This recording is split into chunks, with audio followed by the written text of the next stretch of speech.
Welcome to the Knowledgebase Ninjas podcast, where Gauri Ramkumar of Document 360 finds the best SaaS self-service knowledge bases in the world and then interviews their creators. Let's get started with today's episode. Good day, everyone. Our guest today is Sadhana S, Senior Information Developer of IBM. Welcome, Sadhana, to the Knowledgebase Ninjas podcast. How are you doing today? Thank you, Gauri, for inviting me today for this podcast, and I'm doing great. Thank you. Super, Sadhana. So please help us a little bit more about yourself. What do you do at IBM, and how did you initially got into documentation? Right. All right. So I'll walk you through my journey into documentation first. So in the beginning of my career, I got the opportunity to work with my customers directly to understand like what were their pain points while using the product and address their issues, and also at the meantime writing documentation for our internal teams. So at that point of time, I did not know that I was actually creating technical documentation, but I just thought it's like creating content that would help myself and my internal teams. So this role of my work I enjoyed the most, like where I was developing content and these knowledge-based content. And over the period of time, I also took up additional freelance projects, like where I was writing for websites and also blogs. And so that's when I realized that, that flair for writing and that interest. And I got into full-time technical writing. So that's my journey into documentation. Coming to my roles and responsibilities at IBM, yes. So at IBM, we are all referred as information developers. So wherein we develop content alongside the product development that happens. So where we are involved pretty much early in the documentation in the phase and in the product development phase. So you get to interact with the engineering teams, SMEs, and design the content. And also IBM highly encourages incorporating these design thinking principles while we are developing the content. So I think I would say like we are taking baby steps towards incorporating these principles of design thinking in documentation right now. Super. So I think you've got a additional, advantage, right? You've been with the customer success team, if I can call the team as, so you know exactly what customers are looking for. And based on your experience with the customer support and that role, you're able to very well bring the right contents when you're doing the contents for your customers. Am I correct in saying that? Yes, so in the beginning of my career where I worked along with the forefront of the customers, I think that was a very good base point that helped me throughout my journey in technical writing, because I totally understand, understanding your users whom you're writing this documentation, the persona is very important, so that you know what users are actually looking for and provide those content in the technical documentation. Fantastic. Yes. So what's your documentation process at IBM? And also, what kind of teams do you get involved in such processes? Right. So the documentation process, we follow the agile module, wherein we deliver it in sprints, and we have one or more scrum teams, and has a documentation person. You work with these engineering teams and the project managers to understand what the use case is, and we bring in value in terms of the UI, what you say, like what kind of content that can go into the UI, and we also came up with the context sensitive help project to improve the searchability of the documentation, so that the users don't have to go and look for, but they directly find it from the UI itself.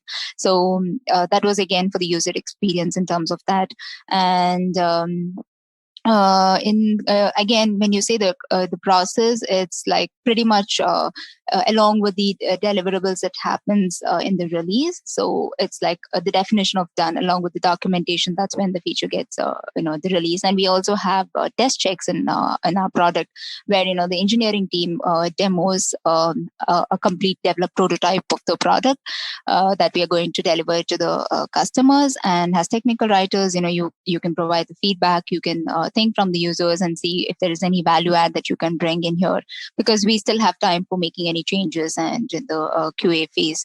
So these are some of the value adds, I would say, right from designing to the release phase.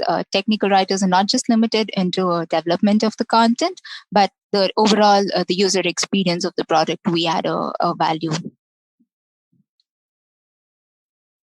Okay, superb. So how do you manage your documentation workflow?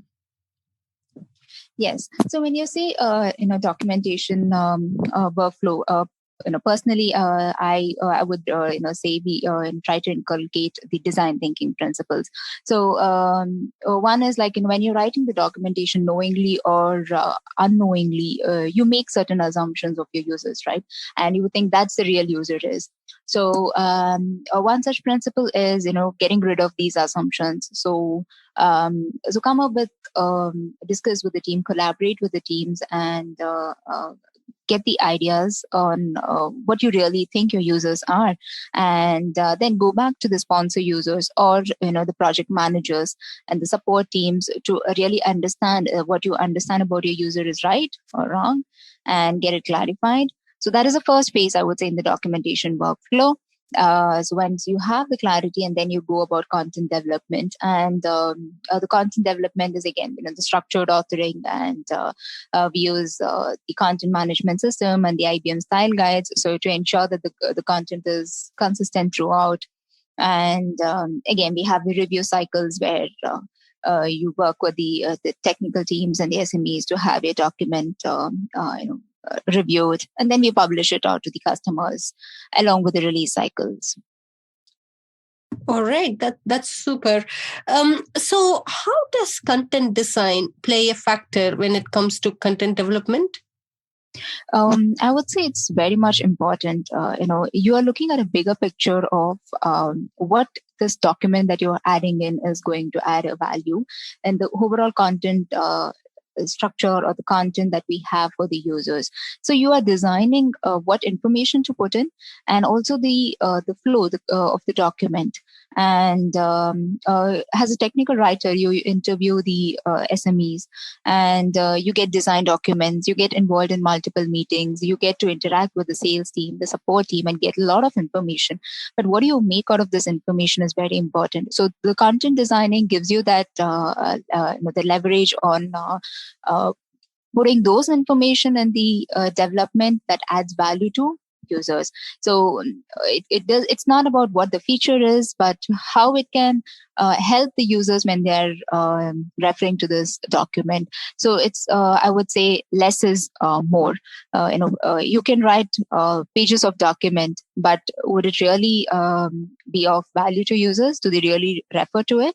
So you need to think from their shoes and provide a high value of content. That is what we do during the content designing. So what to put in, and you also rule out any dependencies you have. You make a list of it and adhere to the timelines that you have to deliver, be it in terms of if you are planning for any videos, or if you have any images dependencies and so on. So everything, so you rule out and make sure that they're all in sync with the timelines to deliver the content. So content designing is very important at IBM, again, like I mentioned, for design thinking.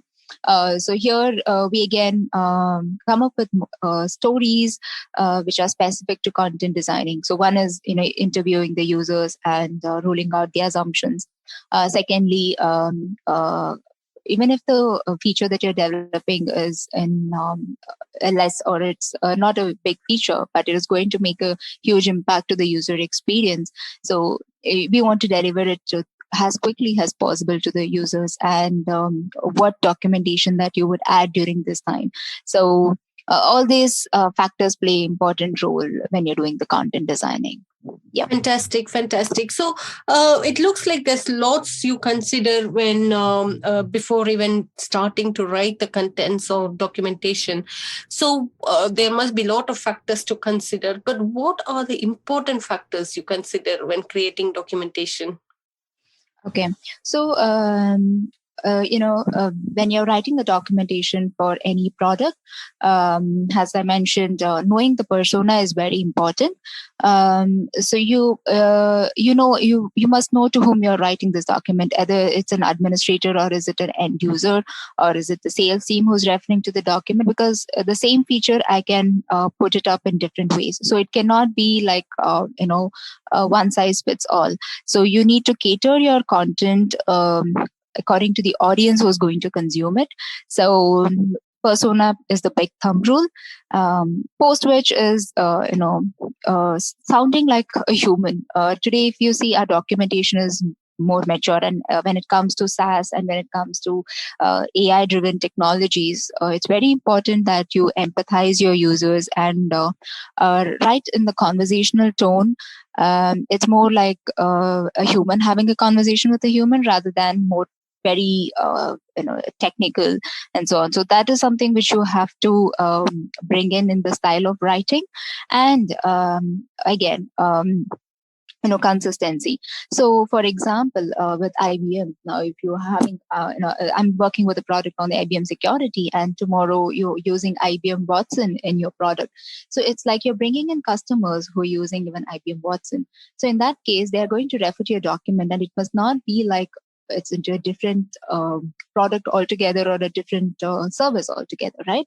So you all have to fit into the same umbrella. It should be like the same brand and voice it's speaking. So that is again very important to achieve that unified experience, even in terms of content and not just in terms of the UX. So these are the key criteria, I would say, when it comes to content development. Fantastic, Sadhana. So I really like the way you said persona and empathizing the customer, because that's something we lost in this whole sales cycle and the customer interaction journey. So I really like the way you put these two as your main factors while even creating documentation. So have you seen any kind of reduction in your workload since introducing this quality documentation? Gauri, when you say quality into documentation, again, when it comes to documentation, bringing in quality, it's a challenging task.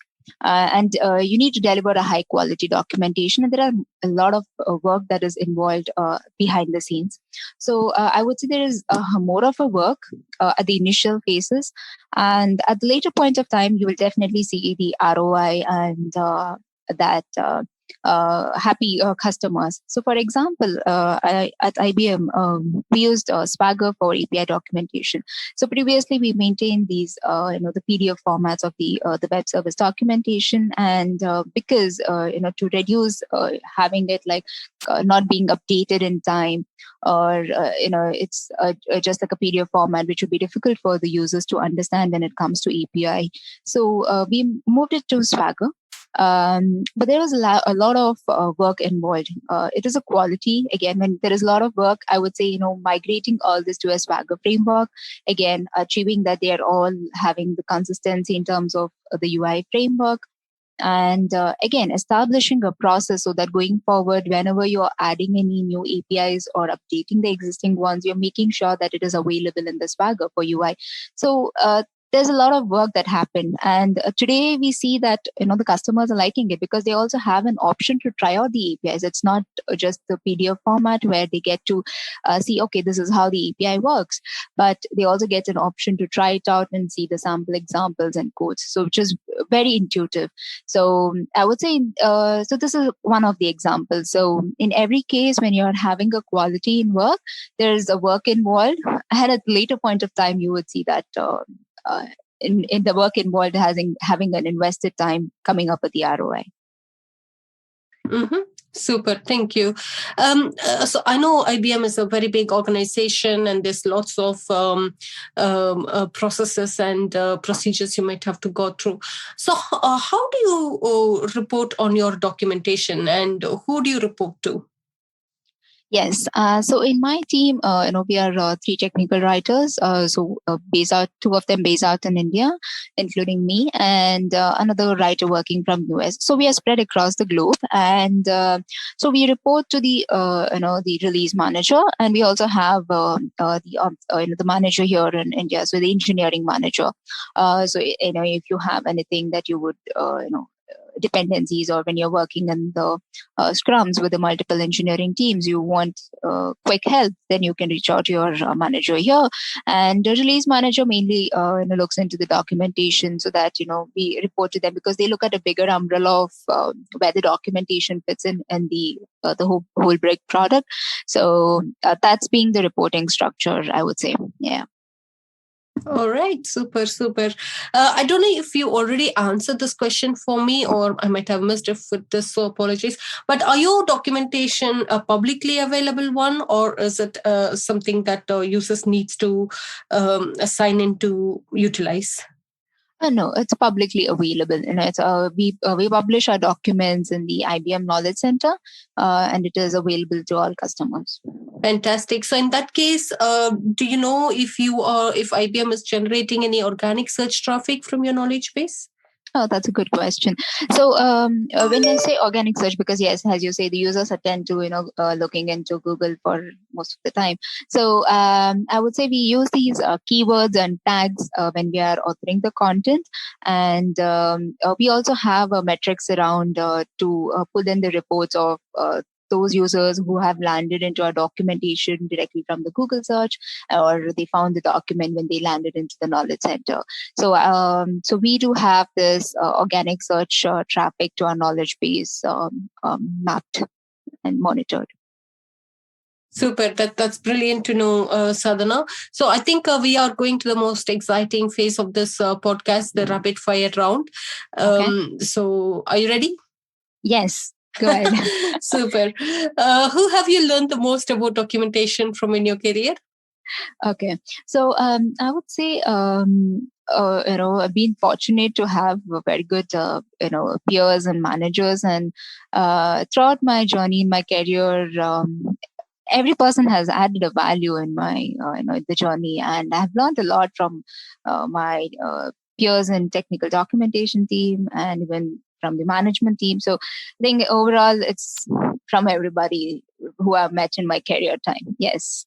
Super. That's great. So I'm guessing you might read a lot of blogs and website related contents and books. So can you share a documentation related resource you have consumed recently?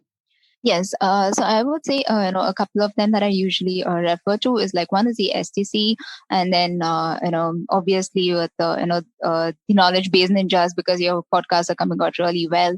And the Write the Docs. Write the Docs is another resource I would mention, which are, is good in terms of the documentation. And they all have like blogs and the current trends that's happening, and also the conferences. The one which I even presented in the STC last year, the India conference. And so these are like the quick spaces where I usually go on as a resource for any documentation related purpose. Fantastic. And also, I just thought of asking you this question related to the one that I just recently asked you. During our initial conversation, you did mention that you participate in STC conferences and speaking in webinars. Would you like to just share a few words about it? Not too many, maybe just a few words, because I just asked you on the spot. Yeah, sure. So, the STC organizes, the webinars in terms of regional, like, in Bangalore, Pune, and also we have like in other locations, and annual India conference. So you get to interact with the the technical writers across. I think that's a great platform to exchange ideas and know what has other technical writers are doing in their organization. Because it might sometimes sound like you're working in silos, but when you see a lot of them coming together and sharing the big things that they're doing, you learn a lot and you come back with more ideas on how you could leverage it in your organization. And me personally, being a speaker, I find it very enthusiastic and very vibrant feeling when you interact with a lot of technical writers and tell them what you're doing in the organization. And so that's a great experience, I would say. And yes, I encourage others as well to take part in these. Super. Thank you for that kind words, Sadhana. So what is that one piece of documentation related advice you would give to your 20-year-old self? Well, so if you say 20-year-old self, I would think, one advice I would say is, the first or the second or the third draft or any draft is not your final draft, because every time you go back and look at your documentation, there is a scope for improvement. There is something that you think it can be improvised and it can add a value to your user. So I think that is something I would give as an advice to my 20-year-old self, because constantly keep improving, constantly keep an eye that it's once you've written, it's not like done. There is a lot more to add and improve. So that's something I would say has, an advice for myself, 20-year-old self as well. And even I think it's relevant even today. Yeah. Nice. Super, Sadhana. So I think it's been very informative talking to you in the last 20-25 minutes. And you shared quite a lot about content design and companies such as IBM, what's happening with regard to documentation process. So I think we are very close to the end of this podcast. Anything you would like to add before we say bye to the audience? Okay. So I would say, so there's a lot of,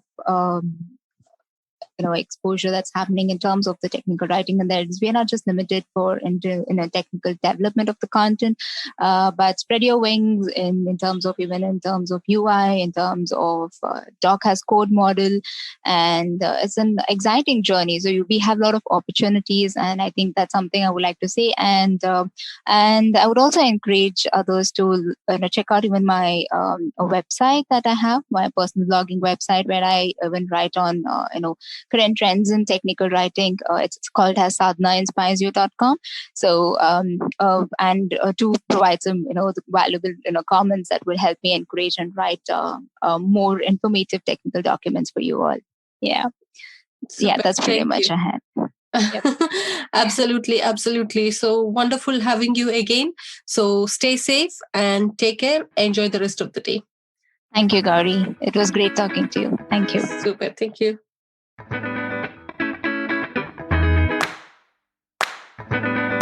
Thanks for listening to today's episode of the Knowledgebase Ninjas podcast. Please head to iTunes, rate, and provide honest feedback on the podcast. See you next week.